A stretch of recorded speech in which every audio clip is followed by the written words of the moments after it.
Hi, and welcome to the Working Differently in Extension podcast. I'm Bob Birch. Great to have you along for today's show. We welcome our guest, David Just. David is the co-director of the Cornell Center for Behavioral Economics in Child Nutrition Programs. He's also the co-leader of the E-Extension Healthy Food Choices in Schools Community of Practice. And we're going to talk to David about some of his work in behavioral economics and how that might connect to extension education. So welcome to the podcast, David.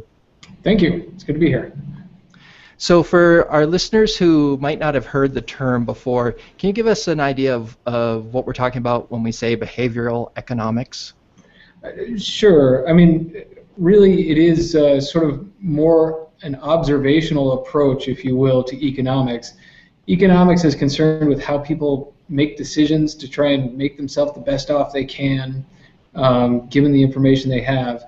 And really, behavioral economics started to notice people don't really behave that way in a lot of situations, and in some places it's actually important. So we've started to incorporate a lot of the psychology of decision making, and how little things in the way a decision is framed, or things in the environment when you're making a decision can actually influence some economic choices in important ways.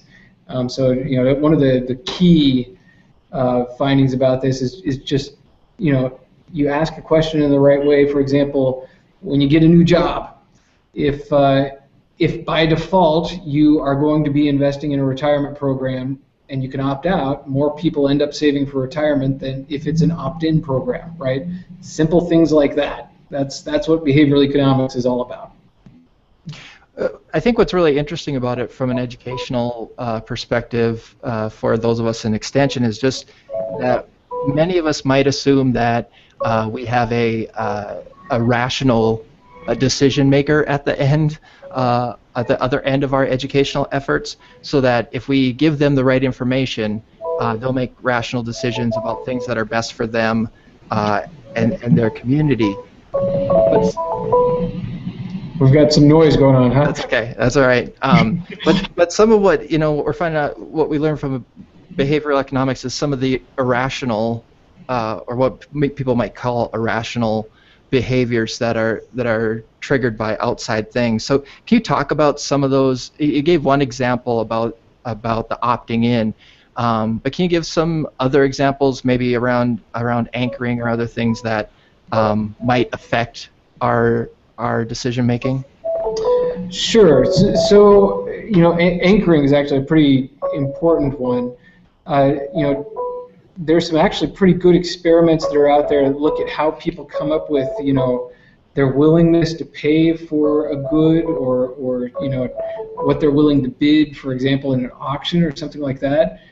And it's pretty strange how we tend to latch on to whatever numbers are in our environment. For example, if you before you auction off an item to people, you ask them just to write down the last few digits of their social security number, right?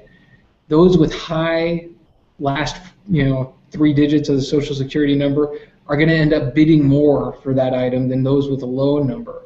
And you can find a whole bunch of little things like that, that we sort of anchor on any sort of number that we can latch on to, and then make adjustments to it, fine adjustments that don't quite reach maybe the optimum. So in classes we would do this with a mug or something along those lines. We'd have a mug, we'd auction this off to a class, and we'd ask them for either the last couple digits of their social security, maybe their age or something like that, and you get this big influence on how much you can sell the mug for, right? And it doesn't make too much sense. It certainly doesn't make sense with economic thought. We should have a value of the mug that doesn't have to do with our social security number, but it influences it, and that's that sort of arbitrary willingness to just latch on to whatever information is around us is something you can end up using in a policy context to try and guide behavior in ways, that we hope are beneficial for the individual. Hopefully not something that's pernicious. Why did you end up with your focus on behavioral economics, I guess I'm making some assumptions, maybe that you can correct that. Probably when you were going to school, you had some opportunities for going either way. I don't know if it's appropriate to present it as two sides of a coin, but experimental economics or behavioral economics. What sort of drew you to the field? Sure. So, as an undergrad, I had very, very good training and grounding in traditional economics, and was taught very thoroughly this sort of rational model of decision making. And as I kept thinking about it, I kept sort of recognizing little places where I wasn't making completely rational decisions myself. Nothing huge, but little things throughout the day that you just don't quite make sense.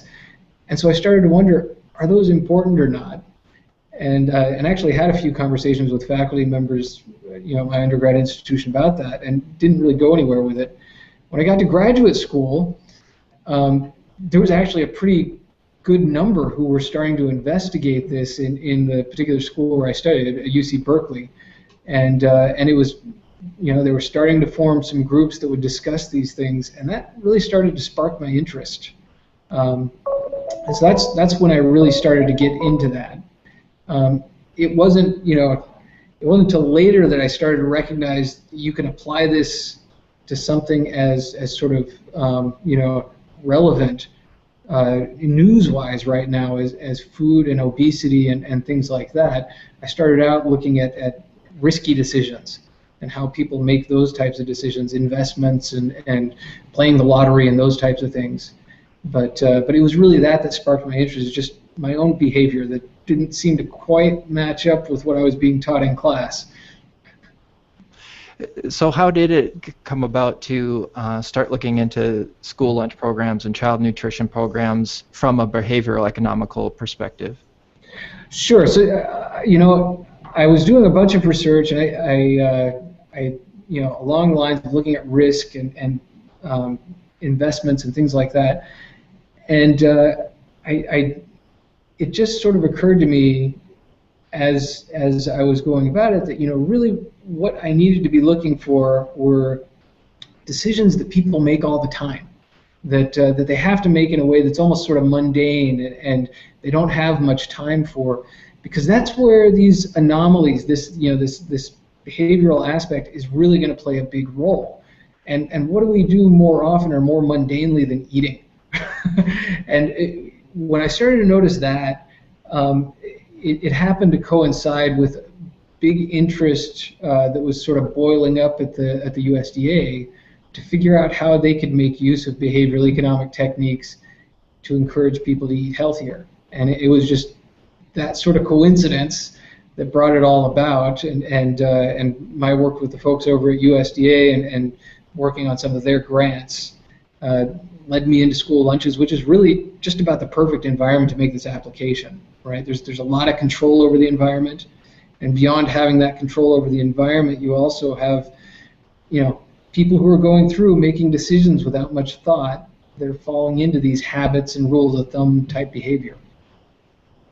I'd like to talk a little bit about some of the work so people can get kind of an idea of some of the research that you've been involved in that area. Can you talk a little bit about trigger foods and the research that you did with that? That really, I think, really super interesting stuff on the impact of foods that are not even chosen on the foods that you choose. Right. So the initial idea for this came from the idea of priming. Essentially, we have a whole bunch of latent or unexpressed preferences that we carry around with us all the time, and oftentimes something in the environment is going to trigger that. It could be a picture or something along those lines. For example, if you ask people to write an essay about the last time they had tomato soup, right? You find they end up eating more tomato soup in the next couple of weeks, right? It just sort of triggers that, oh yeah, I did like that type of thing.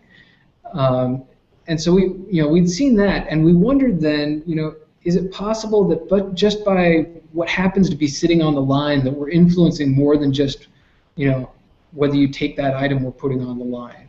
And so, for example, we find, if people see bananas on the line, they start taking more of the fruits or vegetables, more of the healthier items that are on the line. Whereas if you have something that's a little sweeter, like a fruit cup or maybe even applesauce, right? Then people, it sort of sets off that desire for a sweet taste, and they end up being more willing to take a Little Debbie snack cake or something like that. And so even if the item itself is not something that somebody's going to choose, for example, applesauce is not particularly popular at a lot of schools. It sort of just sits on the shelf. Having it there and having it present is going to influence what they do end up choosing on down the line. So it's something to pay attention to. Even if it's something you're not expecting a lot of people choose, it's something to pay attention to. Well, and that was the case really in economics. In other words, that these were irrelevant. I mean, they were referred to as irrelevant options, right? Yeah, in standard economics, essentially, the thought is if you have a set of goods there that people can choose from, and they don't choose one of them, right? Then if we get rid of that option from the set, it shouldn't have any impact on choice. And that's here we have a case where that really doesn't happen. That the unchosen options really do end up sort of shifting the psychology of the decision making.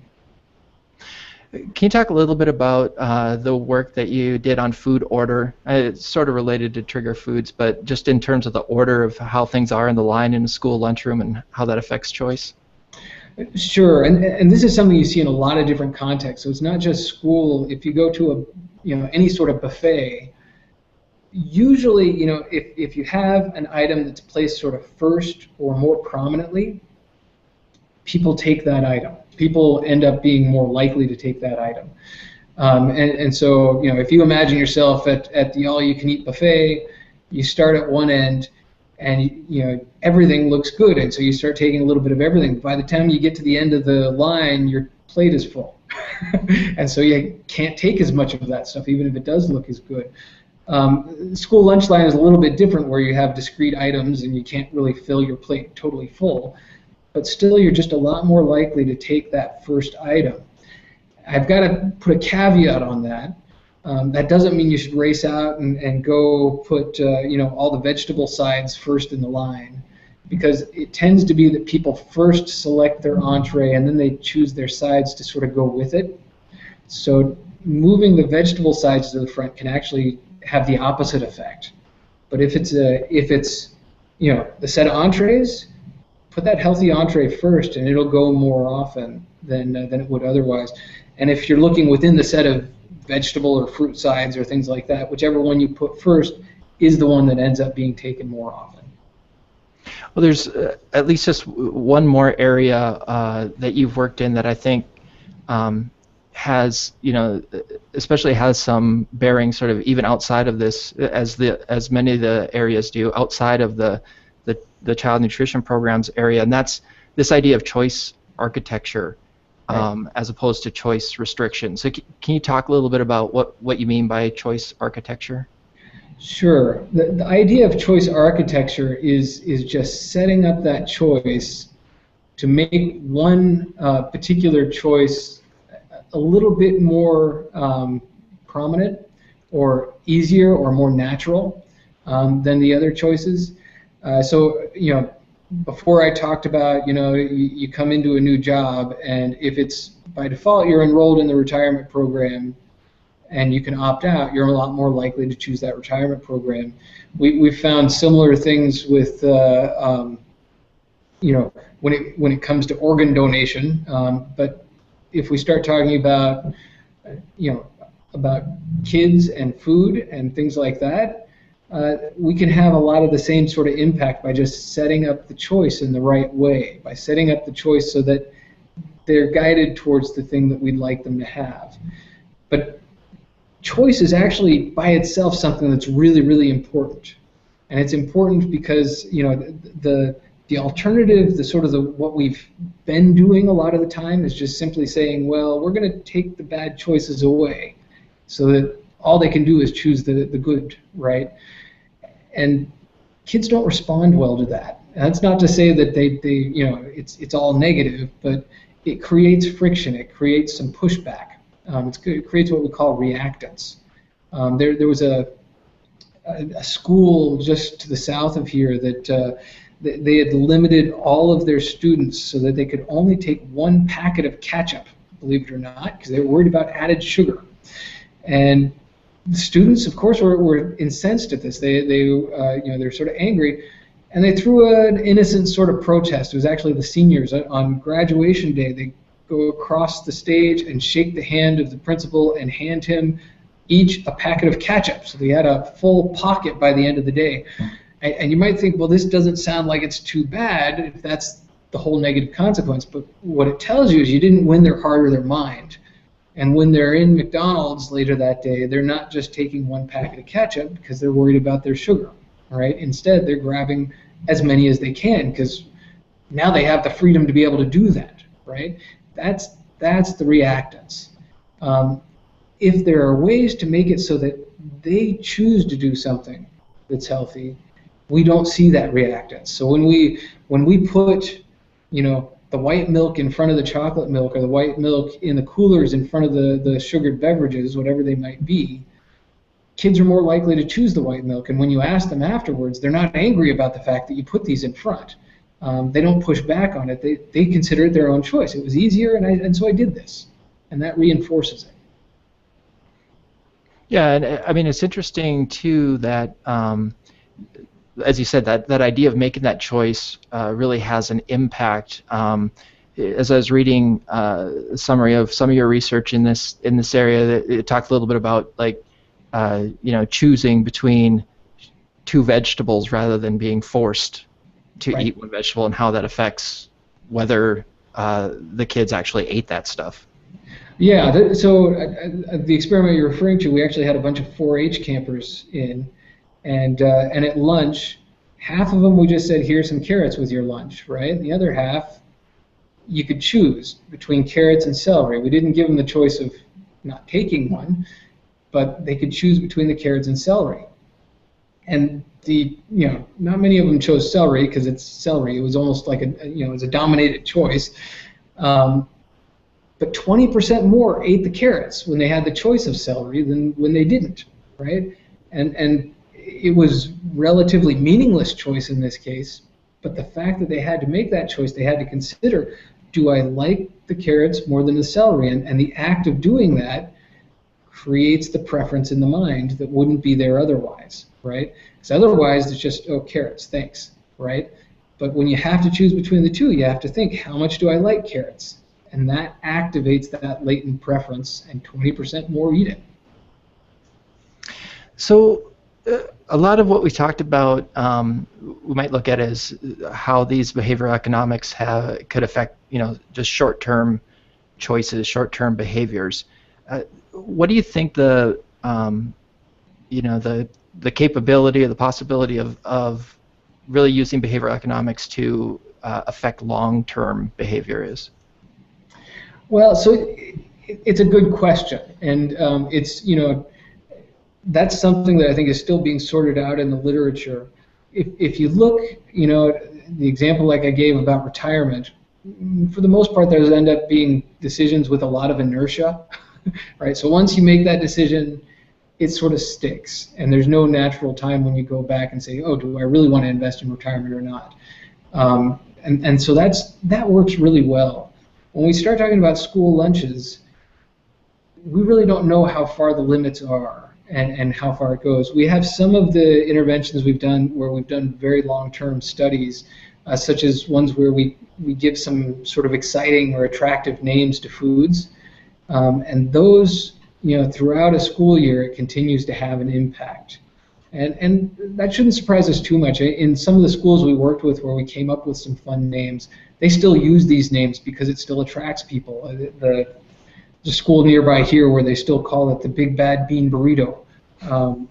It's become a tradition, and it attracts people because of that name. But But some of the other ones, it's really hard to say exactly how long it would work. We've done some long-term studies on visibility, and it seems to have a continued and long impact. But we also know that when private firms do these type of things, they cycle them, and they cycle them presumably to try and renew that effect, right? So there, I guess I'd say we don't have enough knowledge, but my guess is a lot of these things are going to require some shifting up once in a while, maybe once a year, maybe once a semester, or something like that. The whole area is like super fascinating to me, and I'm sure as a researcher, there's just all kinds of opportunities to think of all the different ways that we could look at this. From an extension educator perspective, I think it can sort of maybe be a double-edged sword in some ways, in that, well, here's a new exciting area for us to look at in terms of when we're trying to get people to positively change their behavior. On the other edge of the sword is sort of this idea that humans don't make choices in their own best interest, and how, as an educator, can you positively affect somebody's life or their community if we're dealing with a bunch of beings who are making quote unquote irrational choices. Right, and there's a real sort of philosophical issue that I think is important. I don't know that I'll get into it, but about if people really are just sort of able to be manipulated in this way, how much is it reasonable to actually engage in that type of manipulation? And I tend to favor not much, but in any case, you're right. It is a bit of a two-edged sword. The thing that we keep coming back to is, there are really two things. When it comes to a school lunch setting, a lot of this setup has to be one way or the other, right? So if we're talking about chocolate milk versus white milk, we have to set it in the bin in some way. And why not set it in the way that's going to encourage white milk over chocolate milk if we think health is a target, right? Because you go to most schools and really it is already set up to encourage the chocolate milk. There's tons of chocolate milk there, and it's the most convenient thing to grab. So there, I think that's pretty clear. But the other piece of it is, a lot of these nudges are things that we can actually impose on ourselves in ways. And if we're talking about nutrition education, if we want to think about ways to do this in our own home with our own children or families, having a bowl of fruit sitting out on the table ends up having a big impact on how much fruit gets eaten. We also see, if you have cereal sitting out on the countertops, people start snacking on the cereal, and so putting it away where it's behind a cupboard door is going to reduce the amount of that snacking and have some bit of an impact. And typically when you talk to people about putting these nudges in, they're fairly positive about it. And even when you talk to people ex post about having been exposed to these, they tend not to push back on them. They say, oh, okay, that makes sense. And most will tend to think they didn't actually work on them, but it works on other people. But they at least don't push back on them. And so I think there's real room there to teach how behavior works and how you can use that behavior to achieve nutritional goals. And I think that's sort of the positive message out of this for nutrition education. If our listeners would like to learn more about behavioral economics, what are good places to go? So if you're looking for sort of a good starter for a lay audience, I would always recommend Thaler and Sunstein's Nudge. It's a New York Times bestseller book, and it's just a fascinating read, and it's very well done. If you want something a little more technical, I have a textbook of my own that I've written on Introduction to Behavioral Economics. It's a little bit more involved, and I wouldn't think of that as light reading. Oh, David, thanks so much for your time. This is really a fascinating area, and I think it has all kinds of implications for extension work. So thanks for joining us today. David Just is the co-director of the Cornell Center for Behavioral Economics in Child Nutrition Programs. He's also the co-leader of the e-extension Healthy Food Choices in Schools Community of Practice. You need to check out the work that COP is doing at extension.org. Just search for healthy food choices in schools, and you'll see a lot of David's work and others' work in that COP. They're doing some fantastic stuff. So thanks for joining us, David. Thank you. Enjoyed it. And thank you for listening to the Working Differently in Extension podcast. It's always great to have you along. As always, you can find out more about the podcast at www.ag.ndsu.edu/working differently. Just click on the Working Differently in Extension podcast logo. You can also find us on Twitter at WDNEXT. WDNEXT. Thanks again for joining us. Talk to you soon.